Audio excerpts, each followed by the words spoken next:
That down. Let's move on to this, shall we? You know, now that things like Superman, Weapons, Fantastic Four, some of the bigger box office earners are gone, you know, Variety put up this article, and they're not wrong. They're saying, Weapons is a box office hit. Now movie theaters are bracing for a rough couple of months, where they're saying there's not really anything big coming out. It's going to be a little challenging. It's not surprising over the next few months, we got some re-releases happening, which I'm excited about. 40-Year-Old Virgin, Lord of the Rings, Two Towers, and a whole bunch of other re-releases are coming because it looks like a couple of dry months. But you know what? Even though it looks like it's going to be a dry couple of months at the box office, I was able to come up just between now and October, no less than 15 films that I think are worth catching your attention and worth watching just in these next few dry months. So even though Variety, I think, is right, it's going to be a dry few months at the box office at least. I think as film fans, there is a number of movies coming out that we should probably get excited about.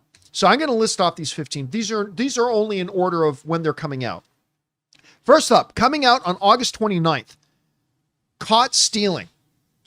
This movie looks amazing. Yes, it does. And I don't think it's going to make a lot of the box office, but it looks fantastic. You got... I mean, look at Matt Smith in this picture. Oh my God, he looks so good. Come on. And Austin Butler in there. You got Liev Schreiber.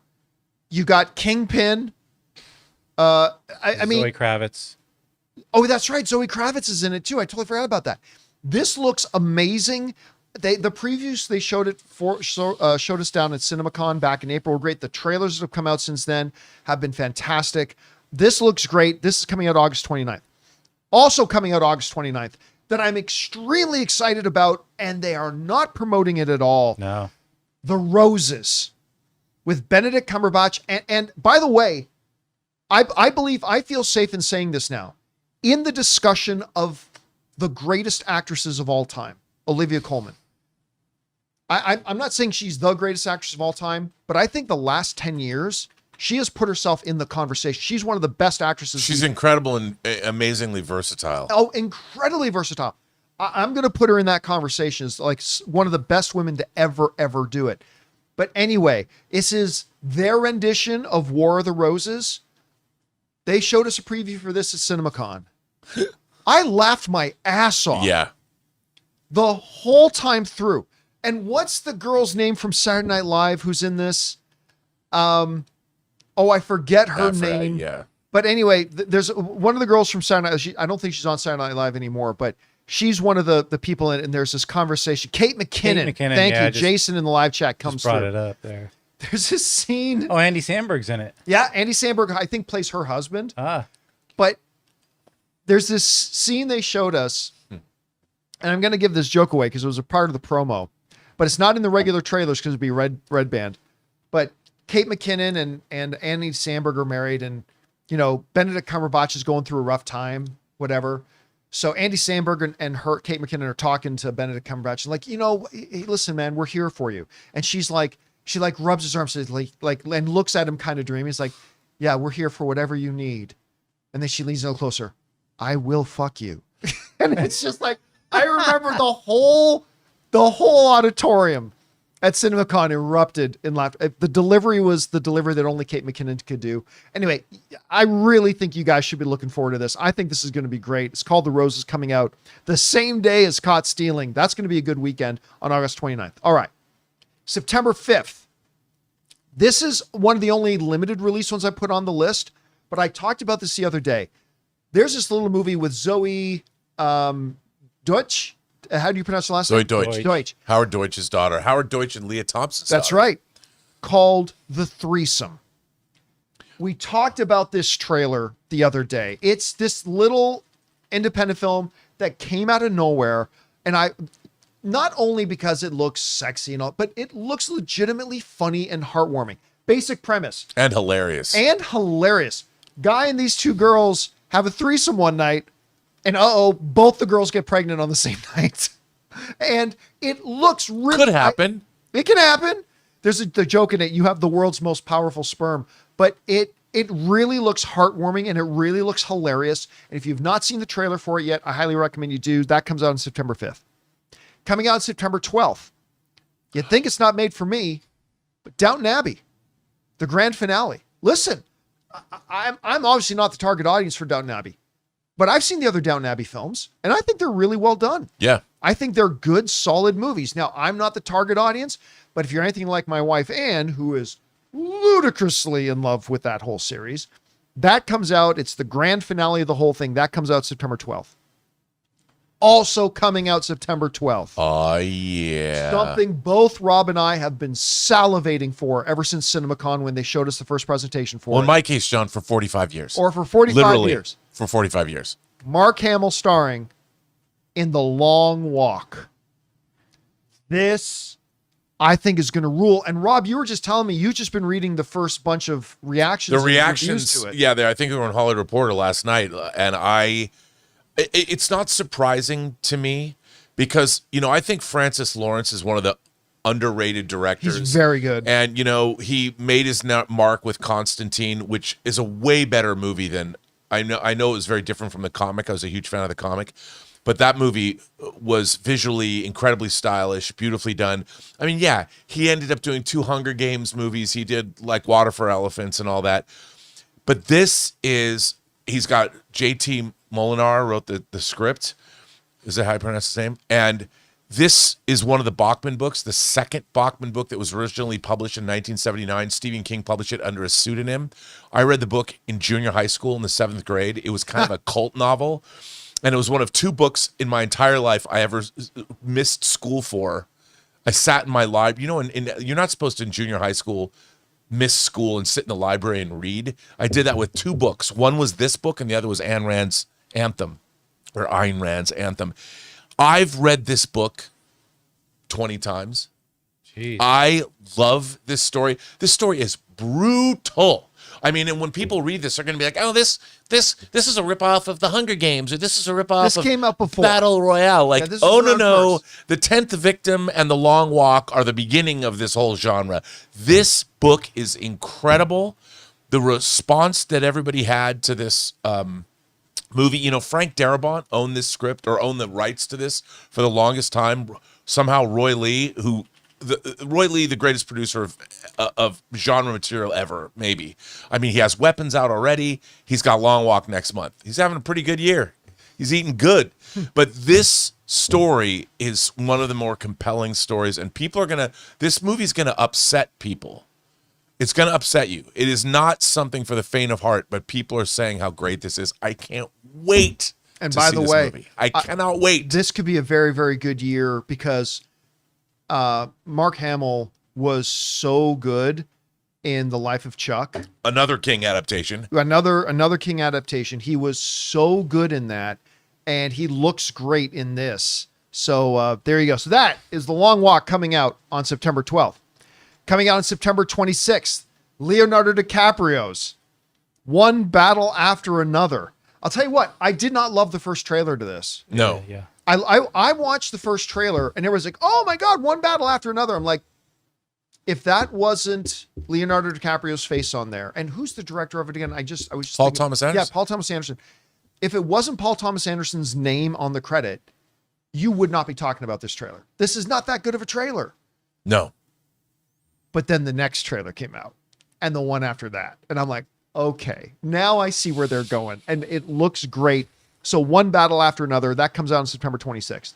Guys, we want to take a second to thank the sponsor of today's video, PrizePicks. What a great time to be a sports fan. Basketball playoffs are on. Hockey playoffs are on. It is the perfect time to jump into the action with PrizePicks, the easiest and most fun way to turn your sports knowledge into real winnings. PrizePicks is daily fantasy made really simple. Just pick more or less on a few player projections, like points, assists, goals, and you can win up to 2,000 times your money. For example, this week, I've got Jalen Brunson for more than 24.5 points, or Jason Tatum for more than 6.5 rebounds. I love how fast and easy it is to lock in a lineup in just under a minute. Plus, they've got a couple of weekly features, like, for example, Flex Friday. If your lineup doesn't win, you get your net losses back in promo funds. And every Tuesday, check out Taco Tuesday for discounted player projections up to 25% off. So download the app today and use the code Campea to get $50 instantly after you play your first $5 lineup. That's code Campea to get $50 instantly after you play your first $5 lineup.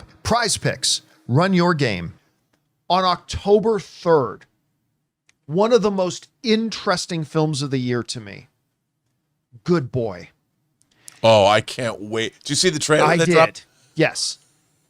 It's basically a little indie. That's not Good Boy. That was That's the 10th victim. That's the 10th Oh, victim. that's right. That's Ursula I had Anderson. that I had that queued for Rob, and then I just clicked the wrong one. If you haven't seen Elio Petri's The 10th Victim, I mean, there's a lot of Austin Powers was stolen, but it's Marcello Mastroianni and Ursula Andress. It is The Long Walk. It's The Hunger Games. It's so and good. Like they hunt you down and. But getting back to Good Yeah. Boy. Sorry. Come on. Oh, look at how great this. The Come basic on. premise of Good Boy.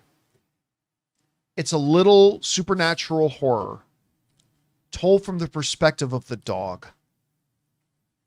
Now, just saying that doesn't sound all that interesting. I even as a dog guy, I think, well, that doesn't sound all that interesting. And then you watch the trailer for Good Boy. And this is why I'm a dog guy. A cat would be, fuck these people, I'm out. But not Good Boy. No, the cat would be controlling the ghost. The cat might have invited the ghost. Yeah. But I mean, this looks so good. If you haven't seen the trailer for it, watch it. It is one of, like I said, I think one of the most interesting looking films of the year. Go check out the trailer for Good Boy. All right. Also coming out on October 3rd, bit of a horror thriller kind of thing. Bone Lake. It's a classic kind of indie horror setup, right? There's this breathtaking, beautiful house in the middle of gorgeousness on a lake in the middle of a forest. But it got double booked and two different couples show up and they're like, well, we have a book for this weekend. Well, we have a book for this weekend. So like Barbarian. And things turn very hot and then things turn very bad. And it looks really interesting to me. Bone Lake coming out on So October Bone Lake 3rd. does live up to its name. I'm going to say, yeah, I'm trying to avoid the obvious thing there, but I think it's called Bone I always Lake. go for the obvious. It's a double entendre. All right. After that, also on October 3rd, this is going to be good eating on October 3rd because some people are whispering Oscar contender. Dwayne Johnson's The Smashing Machine Oh, yeah. with Emily Blunt as well, based on the true story of a UFC fighter. And I'll tell you what, a lot of people are saying, Dwayne Johnson looks unrecognizable. You're right. He does look unrecognizable in it. And he looks great. Yeah. And there are already people whispering there might be Oscar contention for this thing. Anyway, the movie looks really, really good. And that is coming out on October 3rd. Coming out on October 10th, The Roofman. This is a fun looking one. With this, you got Gambit in there with Channing Tatum. Peter Dinklage is in it. And it's all based on a true story, from what I understand. This guy who's on the run from the law literally hides out in a Toys R Us for however long he lived there and just evaded the law for whatever. It looks pretty interesting. The Roofman comes out on October 10th. Also coming out on October 10th. One of these films that, I don't even know if they should be making this. And then I saw the previews for it and I'm like, okay, I'm sold. Tron Aries. Look, I totally understand. Totally do. Anybody that's got apprehension going into this. I did not like the last Tron movie. Straight up, I didn't think it was terrible, but I didn't like it. Yeah, it was disappointing. This looks awesome. And I've read some stuff on it and it reads awesome. And I think this is going to be great. I really do. I got high hopes. Dude, for and this. the 9 Inch Nails soundtrack Oh. drops in less than we're a few weeks away. I mean, that Daft Punk score surpassed the film. I mean, I've been listening to that score on nonstop for, over a decade. I'm expecting great things from this 9 Inch Nails score. Cannot wait. I was at AMC yesterday. They had that bike right there on display. You could get on it. Oh, Really? did they? Yeah. Oh, that's pretty cool. I think there's going to be some really cool toys and collectibles that are going to come out of this movie. Dude, a recognizer flying over city streets, bring it on. I mean, just that on. that very first thing about the cops chasing the light bikes and then them activating the beam and just the clean cut of the cop car splitting in two. And I love that Gillian Anderson's in it. I totally forgot that. Yeah, I can't wait. I can't wait. I think this is going to be really good. Anyway, that's October 10th. The following week, a movie I have been looking forward to for 2 years because it got delayed. They first showed us the big previews for this 2 CinemaCons ago, and I can't wait for it. It's Aziz's new film, Good Fortune, with Seth Rogen, Keanu Reeves. Everything I've seen from this is hilarious. Like, and right from the very first time they showed us stuff at CinemaCon 2 years ago, they showed us like a good 15 minutes of it, nonstop laughing. Yeah. Like we were just laughing our guts out the entire time. I think this is going to be fantastic. I'm glad it's finally coming out. Again, like a lot of the movies on here, I don't think they're going to be huge blockbuster hits. Right. But I think this looks great, and I can't wait to watch it. Good Fortune comes on October 17th. All right, 3 more films. Coming out on October 17th, also with Good Fortune, Black Phone 2. Now, look, I'm going to admit, I have not been won over by the trailers for Black Phone 2, but I'm still excited about because the first one was so damn good. The latest trailer I saw in a theater was really effective. Did it play well in a theater? Yeah. I haven't I loved saw it. it before Weapons. I haven't loved the marketing for it yet. But again, like I said, I'm still excited because that first one, man, was so surprisingly good. I was so on board with that. You know, to me, this is a Blumhouse, film, Blumhouse franchise, Scott Derrickson and all that. I love this because it aspires to more. It's not Megan 2.0. Yes. And I would like to see Blumhouse, they kind of took their detour into, I get it, The Exorcist, Halloween, all that. But this stuff is original property, original IP that was created. Blumhouse developed it, made it, put it out. I think the second one, there's some great stuff in that new trailer, man. I can't wait. Plus Handsome Hawk. And Handsome Hawk. Plus Handsome Hawk. All right, 2 more. This is another one that's got Oscar contention written all over it. Springsteen, Deliver Me From Nowhere, the autobiography of Bruce Springsteen. You've got, well, listen, you got the best of the best in TV in there right now. You got The Bear Boy and you got Succession Boy, all in it. And they're already, like in the early awards frontrunner races, they got both of them listed in frontrunners for that. And there are people already talking about this as being a Best Picture contender as well. I grew up listening to Springsteen. I grew up listening to The Boss. And so I think a lot of people have. So this is one that definitely has my attention. So that comes out on October 24th. All right. And the last October film. In the top spot. Again, these are no Number 1 with a bullet. Finish him. Mortal Kombat 2. Which, look, think what you will about the last Mortal Kombat. I'll tell you what to think. It was garbage. But, and if you liked it, that's great. All films subjective. This looks great. This to me looks like they went back to the drawing board and said, okay, what things worked in that last one and which things did not work?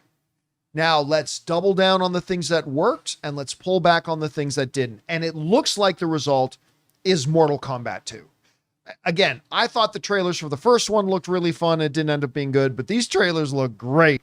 And I think they're going to learn their lesson and I think they're going to deliver. I'm actually really looking forward to this. Now, there's a couple of films that I've seen people in the live chat asking, why didn't John mention this one? Well, because I'm not really interested in them. The new film, Him, I think looks terrible. Aren't you intrigued by what it is, though? No. I don't know what it is. I think the trailers have been god awful. Like, I like completely turning me off from watching the film. Now, if Jordan Peele had actually directed the film, even though the trailers have been terrible, I might be interested, but he had nothing to do with it. He's not the director of the film, so really not interested. The other one that a lot of people are kind of mentioning is the new Conjuring, Last Rites. Again, I don't think it looks remotely good, but that's just there's me. a demon in it. True. You're right. It's got a demon in it. For me, I'm like, I'll see anything with demons. And so, it's whatever. So it didn't really, it's not on my I would watch every one of the 15 films I put before I would see them. So that's just me. Anyway, Rob, are there any of the films that I put on there that really stood out to you? And is there any that you're really looking forward to over the next like 60, 90 days that maybe I didn't put on there? Both the Bachman books, The Long Walk and then Edgar Wright's movie, which comes out in November, of The Running Man, because they're both Bachman book adaptations, which is wild. But no, I mean, look, I love movies like Caught Stealing. And, you know, you've got Darren Aronofsky coming in to do that. It's a book adaptation. And you had the author of the book wrote the screenplay. So this is the kind of movie that I love. Now, the funny thing about when does Running Man come out? I think November. Okay, so that's okay. I'm like, tell me I didn't miss. Okay, November. No, that's November. outside. That's why. That's why I figured you. But you know, it's funny because I think this is the kind of movie that people love. Like later in life, they'll watch it on cable, they'll collect it on physical media or download it, and it'll become, assuming it's good, because it's, you know, it's a movie like a Train Spotting or like a crime like the Boondock Saints or something where it develops it looks to me like already just through the trailers we've seen, I'm a fan. You know, just the characters. I hope it turns out to be great. But and One Battle After Another, which is interesting because it's Paul Thomas Anderson's second adaptation of Thomas Pynchon books, right? Inherent Vice. And then this book or this movie, I was told by my friend Alvaro, is loosely based on Vineland, his novel Vineland. And I find that is he going to do a Thomas Pynchon trilogy? I don't know, but I mean, it's Paul Thomas Anderson. So you got to kind of pay attention. I mean, there will be blood, you know, it's incredible. By the way, I saw a trailer today and I don't know if you saw this, but Daniel Day-Lewis has a for his son's movie. His son's directing. Yeah. And is it Anemone or whatever? I didn't watch it yet though. Like I saw it pop up, but I had no idea what it was about. But it's about fathers and sons. But it's Sean Bean versus, I guess Sean Bean and Daniel Day-Lewis are brothers, and it looks beautifully shot. Right there. Yeah, and it looks dark. Does Sean Bean survive? I don't know what. Yeah, no. Sean Bean. I'm sure Sean Bean dies. But I watched the trailer. I don't know when it comes out. But, you know, some people were like, I saw people complaining to me online, like, this is just a case of nepotism. It's Daniel Day-Lewis's son directing and blah, blah. But they both wrote the script. Well, yeah, here's the thing. And I'm like, understand this. This was not a Daniel Day-Lewis project that he gifted his son the director's job. Right. This is his son's movie, and he agreed to come out of retirement for his son. Apparently they co-wrote it. So it's, and why is it that Hollywood is the only business where family businesses, one generation taking on the other generation's business is like the most tried and true honored thing that's happened since the dawn of human history. But yet in Hollywood, it's like, oh, they're just Nepo babies. As if no one look, if you don't have talent, no one's going to spend money. But again, to anybody who would say that is the situation, it is the reverse. This was Daniel Day-Lewis's son's movie. Yeah. And his dad just agreed to come out of retirement for it. He didn't get the director's job because Daniel Day-Lewis was starring in it. It's the other way around. And by the way, it looks really accomplished. I mean, it looks like there's some fireworks, at least in the acting department. Sean Bean's extraordinary. But he's always extraordinary. All right, guys. Question is for you. A couple of dry months coming up at the box office, yeah, but there's some really great looking movies just in the next like 75 days that I'm really excited about seeing. Anyway, which of those films are really jumping out to you? Whatever you guys think, jump down to the comment section below and let us know your thoughts. Hey guys, thanks so much for watching this video. Make sure you like the video, leave a comment, and subscribe to our channel. And don't forget, we have a daily podcast called the John Campea Show podcast, available on Apple Podcasts, Spotify, or your favorite podcasting app of choice. Go and subscribe to it today so it'll be there when you need it.